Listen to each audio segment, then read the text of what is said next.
Merci d'écouter Europe 1, il est un petit peu plus de 9h30. C'est l'heure du journal des médias avec Guillaume Janton. Et à la une ce matin, toutes les précisions sur la rentrée de Canal+. 50 minutes Inside annonce de nombreuses nouveautés pour la saison prochaine. Et enfin du nouveau dans l'affaire Bill Cosby.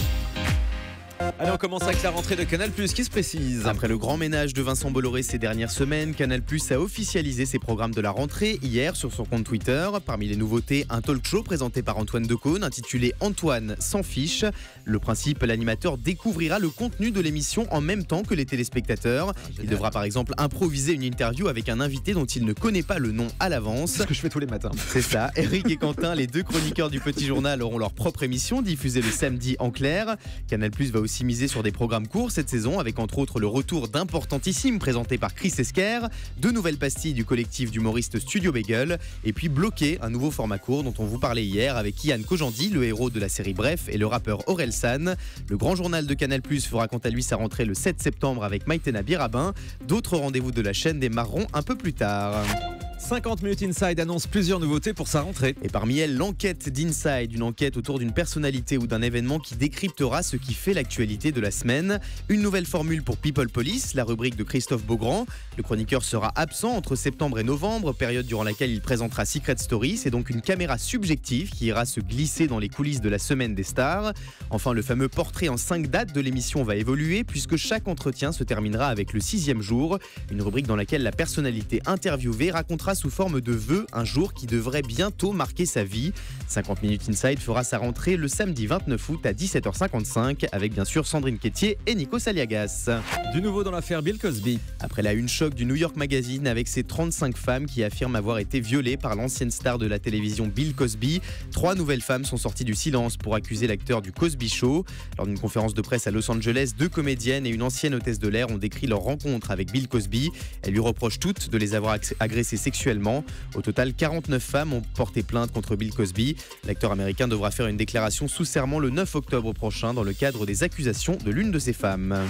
D8 va proposer une soirée spéciale Apprendre ou à laisser. Pour célébrer la nouvelle saison inédite d'Apprendre ou à laisser qui démarre le 31 août, D8 proposera un prime time spécial le vendredi 4 septembre à 20h50. L'animateur Julien Courbet sera bien entouré puisqu'il recevra 22 Miss France, dont Camille Serre, Delphine Vespicer ou encore Flora Coquerel. Ces Miss joueront au fameux jeu des boîtes pour la bonne cause. Leurs gains seront reversés à la fondation AVEC qui lutte contre le cancer. Le jeu produit par Endemol est actuellement rediffusé en accès sur D8 sur la case de Touche pas à mon poste. Et on reste sur D8 qui va consacrer un nouveau prime à Jean-Luc Lemoyne. Pour la deuxième fois, la chaîne du groupe Canal+ va proposer une soirée consacrée aux fameuses questions en 4 tiers, la rubrique culte dans laquelle Jean-Luc Lemoyne traque les moindres faits et gestes des chroniqueurs de Touche pas à mon poste. Ce prime sera diffusé le jeudi 3 septembre à 20h55 sur D8. Au Canada, un célèbre journaliste fait son coming out à la télévision. Alors que la Gay Pride Fierté Montréal vient de débuter au Canada, François Cormier, un journaliste de radio et de télévision, a fait son coming out en direct sur l'une des chaînes télé et de Radio-Canada en évoquant cet événement. Écoutez sa déclaration. Juste pour mettre carte sur table, moi j'ai 32 ans, je suis gay, je suis choyé d'être dans un milieu où est-ce qu'on peut le dire.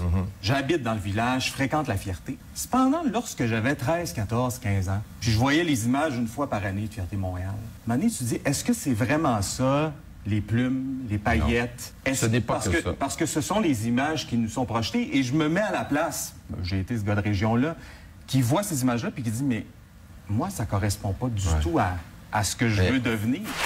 Sur son compte Facebook, ce journaliste canadien se réjouit de cette révélation. Il explique que plus on parle de l'homosexualité, plus ça devient banal. Journée record pour la chaîne Chérie 25 cette semaine. La petite sœur d'Énergie 12 a fait exploser ses audiences mardi en enregistrant ses meilleurs scores en journée avec 1,4% de part de marché et 2,1% sur les femmes entre 25 et 49 ans. La saga Les oiseaux se cachent pour mourir, diffusée en prime, a elle aussi été un beau succès avec 357 000 téléspectateurs. Dans un communiqué, la chaîne se félicite de ses scores historiquement haut qui laisse présager une belle rentrée pour Chérie 25, notamment avec le retour d'Evelyne Thomas et de son émission culte C'est mon choix. M6 annonce ses programmes un peu trop en avance sur son antenne. Cette semaine, M6 a annoncé dans un bandeau déroulant le retour de la série Scorpion jeudi prochain, une deuxième saison que la chaîne annonce comme un événement. Problème, les prochains épisodes de Scorpion ne seront pas diffusés jeudi prochain, mais début 2016. Une petite bourde de la part des équipes de la chaîne qui ont depuis rectifié le tir en annonçant la série Bones qui, elle, sera bien diffusée jeudi prochain. Après les chanteurs et les mannequins, un animateur se dénude à son tour sur les réseaux sociaux. Il s'agit de Vincent Cerruti, l'ancien animateur de Danse avec les stars Star a posté sur Instagram une photo sur laquelle il apparaît torse nu dans sa cuisine avec cette légende: en vacances, on cuisine à poil. Cette photo n'a pas rencontré le même succès que celle postée par Kim Kardashian ou Baptiste Giabiconi, puisqu'à ce jour, elle n'a été likée que 238 fois. Gros succès. On termine avec le chiffre du jour. 360 degrés, c'est la nouvelle expérience que W9 va proposer à ses téléspectateurs à l'occasion de la nouvelle saison des Ch'tis contre les Marseillais. Des lunettes spéciales sont à gagner sur le site officiel de l'émission et elles permettent de découvrir sous tous les angles la villa où les deux familles vont s'affronter. Je sens que vous vous empressez de les commander, Thomas. Coup d'envoi de la prochaine saison de la télé-réalité produite par Alexia Laroche-Joubert le lundi 24 août à 18h50 sur W9. Avec donc des lunettes spéciales. Merci beaucoup Guillaume.